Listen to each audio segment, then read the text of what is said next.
And hello, everybody. What's going on? Welcome to episode 8. A long months of stagnation. Um, been away for a long time, but finally it's here.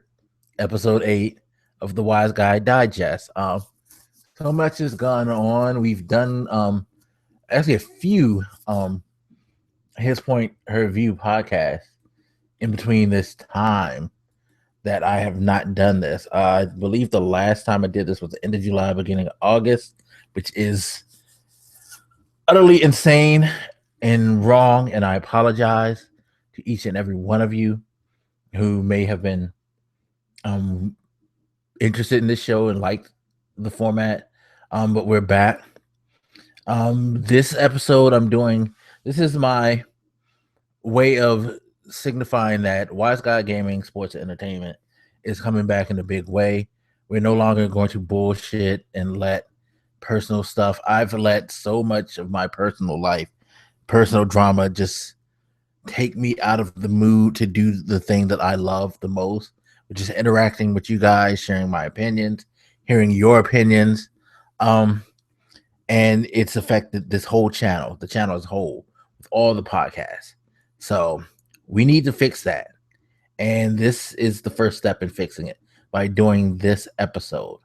And if you've been hanging around the channel, you'll probably have seen other videos come up talking about what's been going on, giving people some insight on uh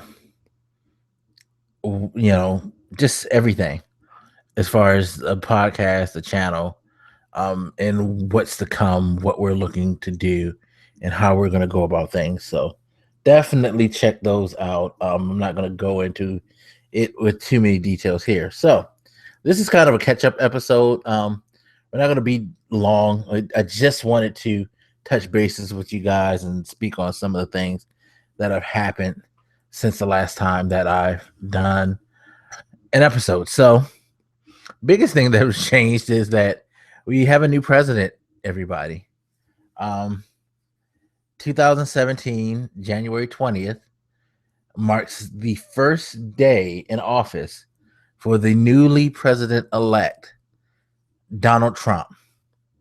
Yeah, he did that, y'all. He really did that. And of course, over the last couple of weeks, people have been going on and on about this because it's a really big social issue. Now, some people have poo pooed it, some intentionally, some unintentionally. I think one unintentional was Colin Moriarty, who is most noted as a former IGN employee who left along with Greg Miller, another well-known um, personality from IGN, and formed Kind of Funny Games. Now, some of you may not know this, but Colin Moriarty is a very, very highly um, politically engaged person. He talks about politics all the time.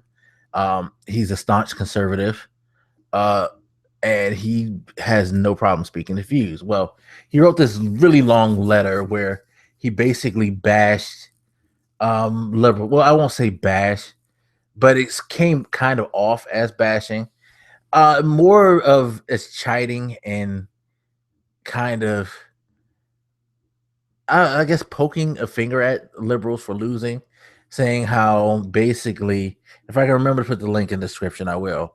The tone of the letter was, this is all liberals' fault because of how they treated conservatism and how they thumbed their nose at people who didn't believe in the things that they believed in and whatnot. And that now this is what they get basically for their actions and behavior. Um, that struck a bad tone with me because, again, I don't think he was intentionally trying to um poke fun and kind of be a harassing element in this whole situation. I do think that he really has issues with the way that certain people within the Democratic Party, and Lord knows we all do, behave and how they ran things and how the view of the election went. Because let's be honest, most of us who consider ourselves liberal in some ways, like I don't think I'm a liberal as far as I'm not aligned to just a one ideology, but I do definitely think that I have a lot more liberal sensibilities than anything else. That being said, there are some true blue liberals who, I guess at the end of the day, were just a little too hardcore on the whole issue of the election, and we're a little bit smug and cocky because let's be honest, most of us did not think Trump had a legitimate shot. We didn't think that there were enough people who shared his views or were that willing to actually vote for him. Um, Fooled us all, didn't they? So yeah, I could see where he can think that liberals had like a little cockiness and smugness to them in that respect. My problem with his whole letter was at a time like this is not what's needed. Okay, so you feel the need to gloat over liberals being put in their place. Congratulations. Liberals got put in their place by this country electing a guy who ran on a platform of division. He raised racial fears, he raised religious fears. He brought up you know, old pain and discomfort for the way that women are treated in society. Um, he raised homophobia and the fear that there will be people who will act on this. Muslims have a reason to actually be scared because he talked about deporting them. And the issue of them being interred came up in some cases with people in the discussion who supported him. Going back to the World War II Japanese internment, which was a blight on this country already. The building of the wall to keep Hispanic immigrants out of Mexico and calling them criminals who need to be sent back.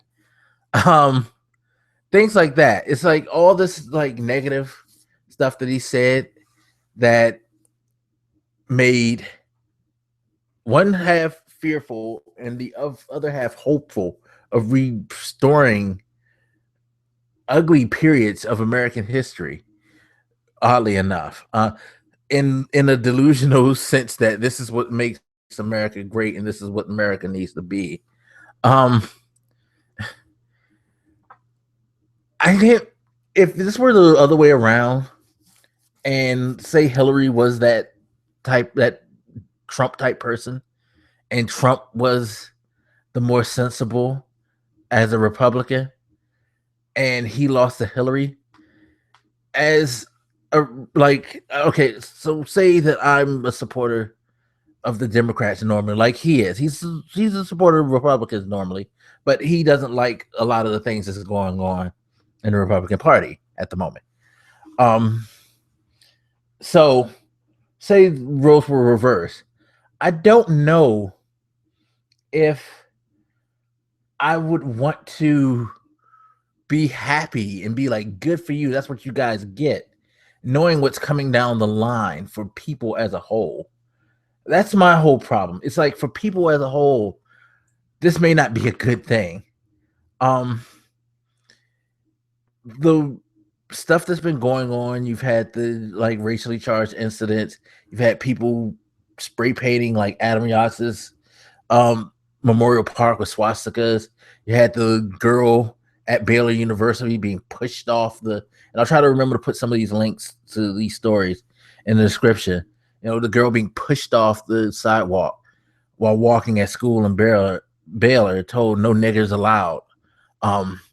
And having the positive rally of people around her and the positive protest where 300 students helped walk her around campus to protect her and to show that, hey, people of all colors can come together and fight against this way of thinking because of, that one idiot.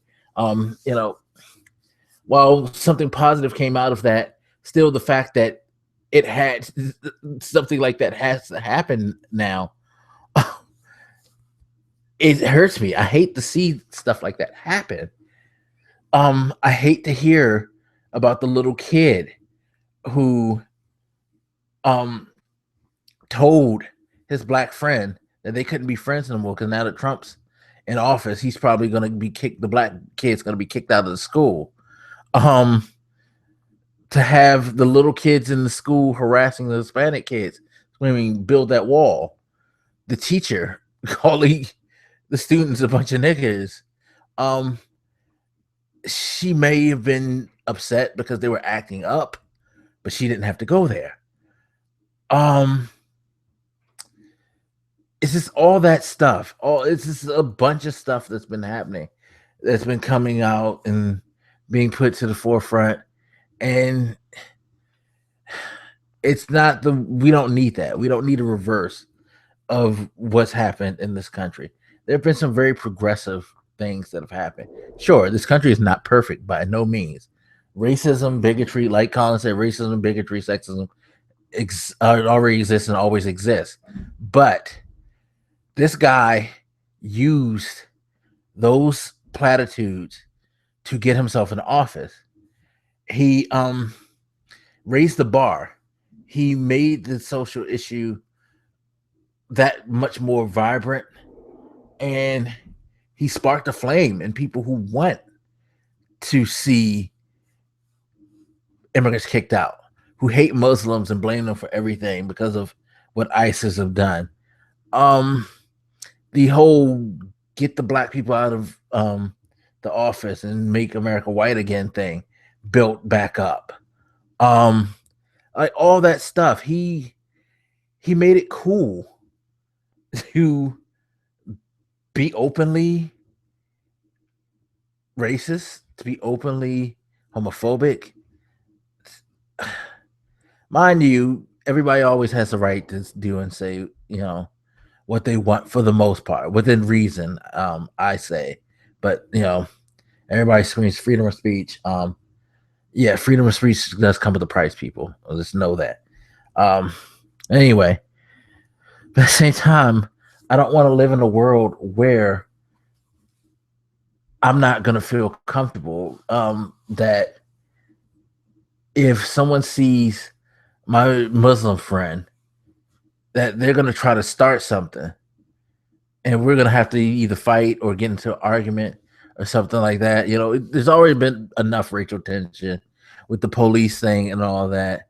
And it's just like now things are becoming more heated, and I don't like that.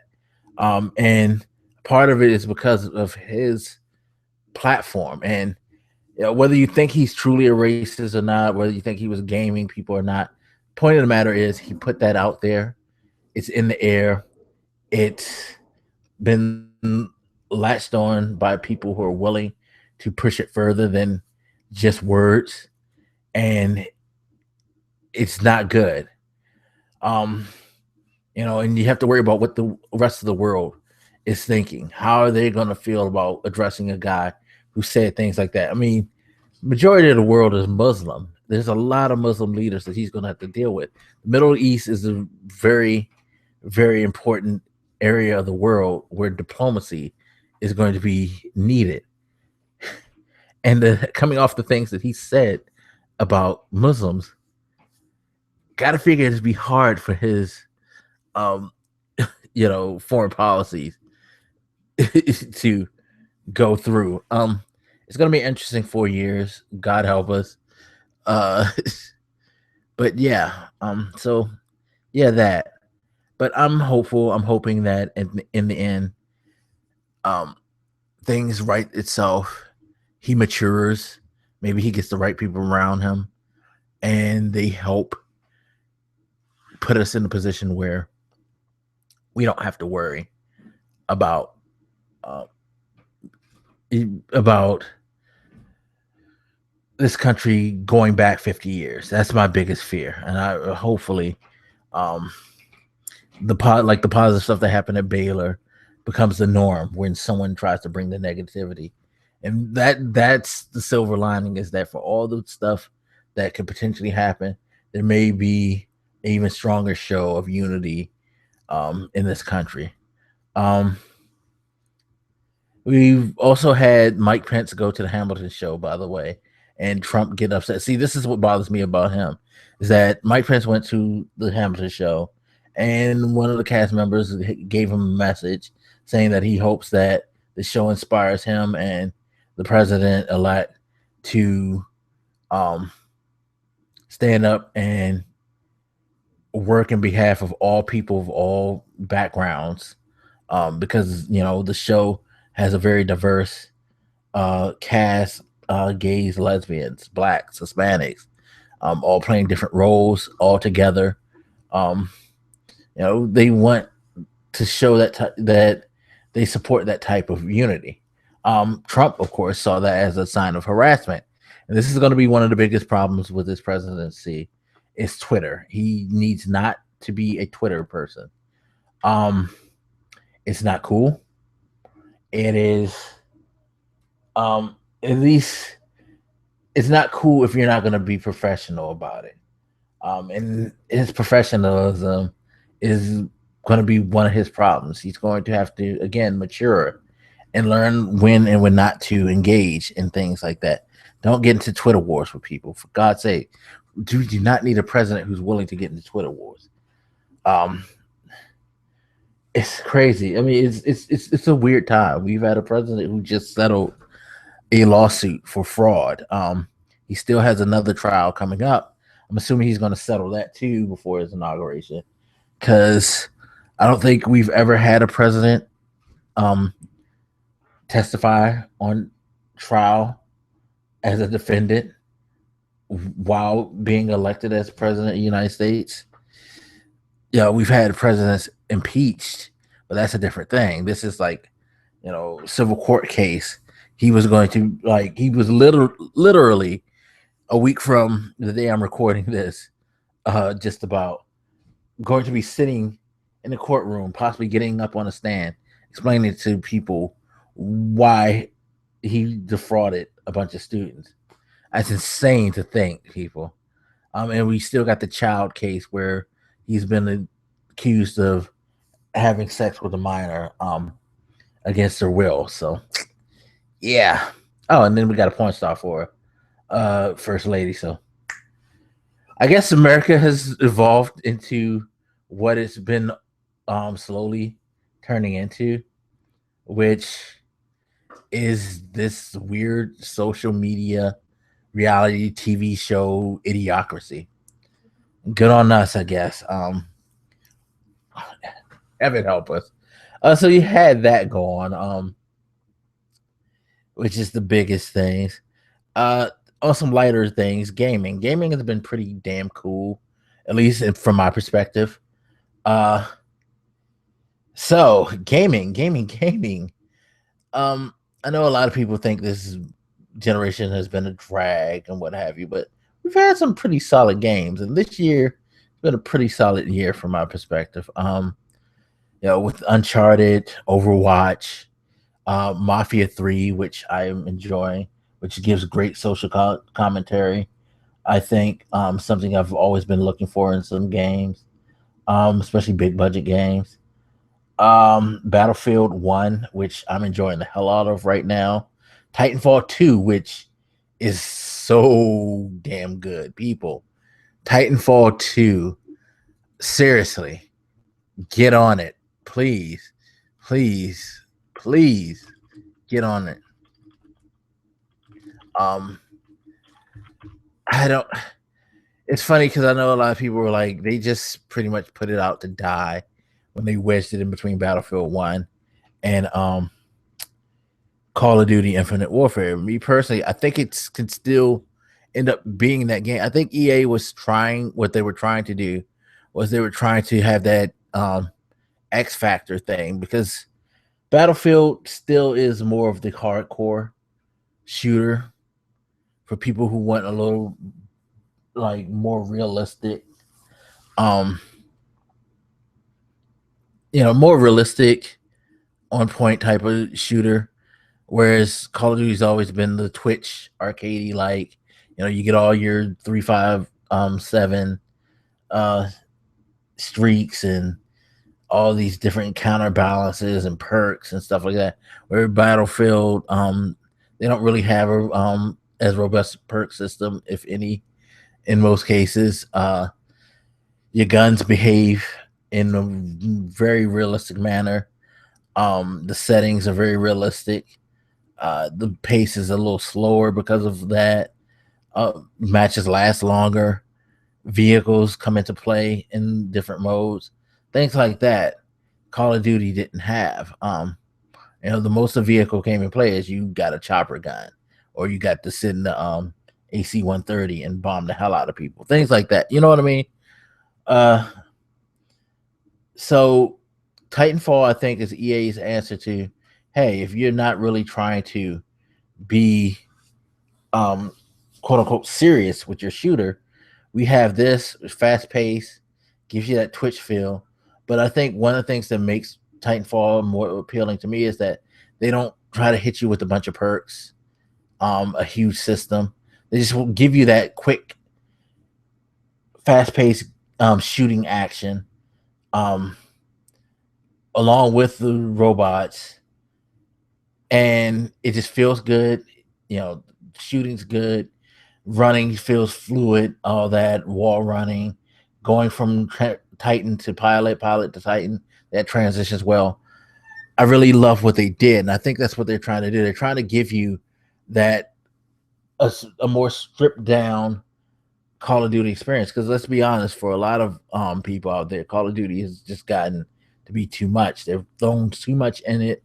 They've been changing things too much. It's not the shooter that it was to a lot of people. For me, I jumped off a long time ago. Like, I jumped off Modern Warfare 2 because the expansion of kill streaks and all the new death streak stuff and all the perks. It's like, yo, let's just find the best weapons. Give me a couple of like boosters, maybe a couple of like street like call-ins, and I'm good. I don't need all of that stuff. I don't need to have up to like such and such streaks and all that, because I'm more about the running and the gunning. And I think, at least in my opinion, Call of Duty started to be less about the running and the gunning as time went on.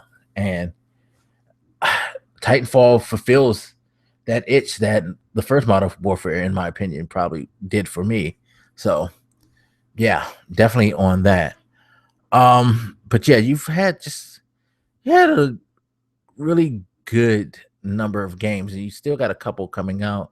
Final Fantasy 15 is coming out on my birthday. I'm looking forward to that. Last Guardian, a game that a lot of people have been waiting for a long time, is coming out. So there is that. Gears of War 4 dropped. What else has come out recently? It's funny, I can't think right now. I'm looking through a list of different games to see what else that stood out. Has came out. I mean, I know there's been some releases, like people got hyped over the Skyrim thing. Sorry, not a big Bethesda guy. Oh, Dishonored 2. That's another solid title that has dropped, especially recently. Deus Ex is another solid title. This was some really solid games this year. It's been a lot of good stuff to play. I can't see how anybody could call this a bad year for gaming. To be quite honest, it's been enjoyable. But of course, I guess it's all stems from the whole. Everybody feels like they need like that generation or groundbreaking, definitive game. And I think we've gone beyond that, at least for right now, because you got to find that place where you can change the game. and I don't know if there's anywhere that you could change the game right now with gaming. There's some things like Call of Duty became that first modern warfare game that utilized great console shooter controls, just like how Halo kind of broke the mold, so to speak, as that big um, console perfect shooter, where there hadn't been many shooters that were built for consoles, but Halo was built for it. It ran great. Controls were great. Online was great. That type of thing. Grand Theft Auto type of groundbreaking. I don't think we're gonna get that for a while, and I think people probably should stop looking for the next um game changer and just start looking at all these great and good games that we've got. I mean, we have a lot of stuff to play that's enjoyable, but at least that's for me.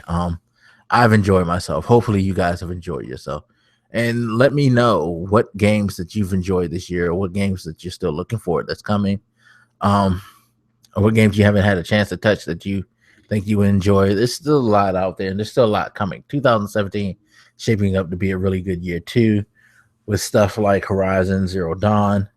Um, you got the Mass Effect game, which definitely looking forward to.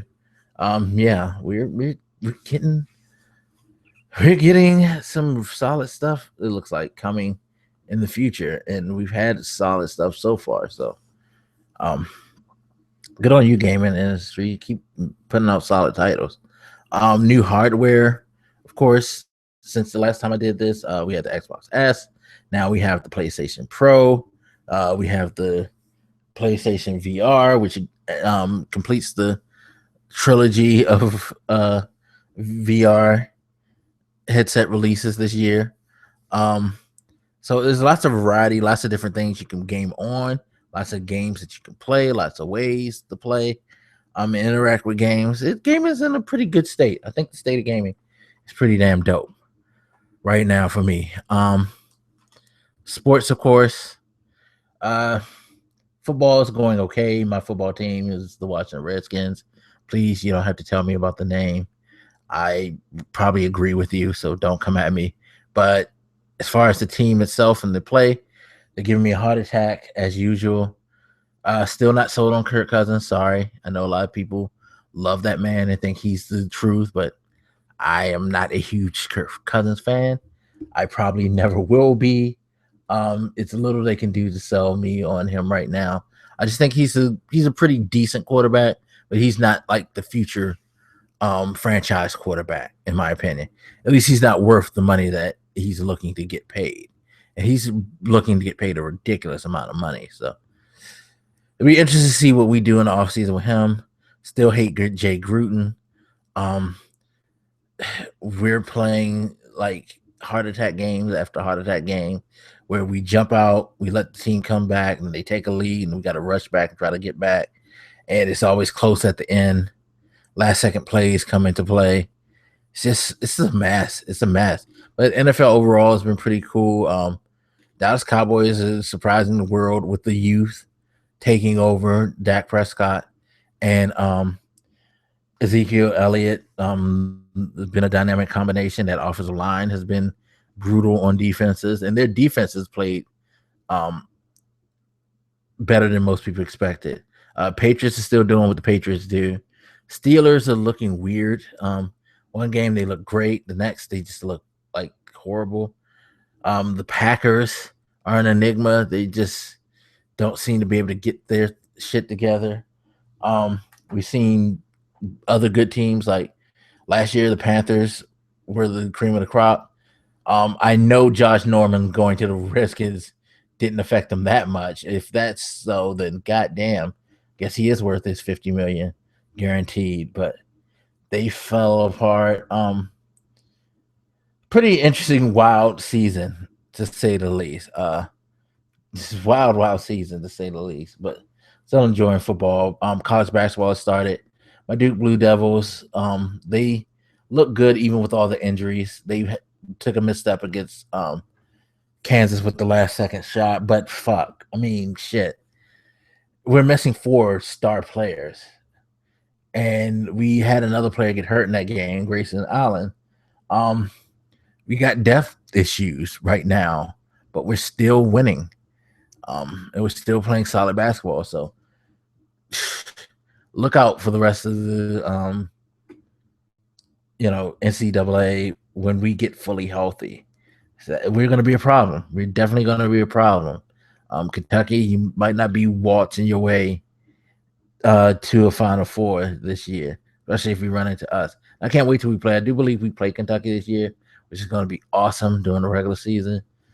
Can't wait to see how that goes down. And yeah, that's just about it as far as everything that I wanted to talk about and catch up on. I mean, there's still a ton of other topics. Colin Kaepernick, we've discussed on his and her, a lot of that stuff that's happened we've discussed on the other show, but those were the 3 major things that I wanted to talk about. A little sports, a little gaming, a little of the politics that have been going around, social issues and whatnot. There's still some more stuff that I will be talking about. We'll probably touch on some of that on the His Point Review podcast as well, because we got to play catch up. Been a few weeks since we did that. But at least it hasn't been as long as it has with this one. Good Lord. But thank you everybody who stuck around through all the bullshit that I've put you through with letting my life distract me from doing this stuff. I really, really do appreciate you guys. You guys won't know how much I do. Wish there was a way that I could show it. Maybe there will be in the future as we work on things and as we try to grow. One of the things we want to do is we want to try to get better funding to build things. So you guys could always check out our Patreon if you want to help support. We're only asking for $1 a month. Nothing's fancy, nothing special.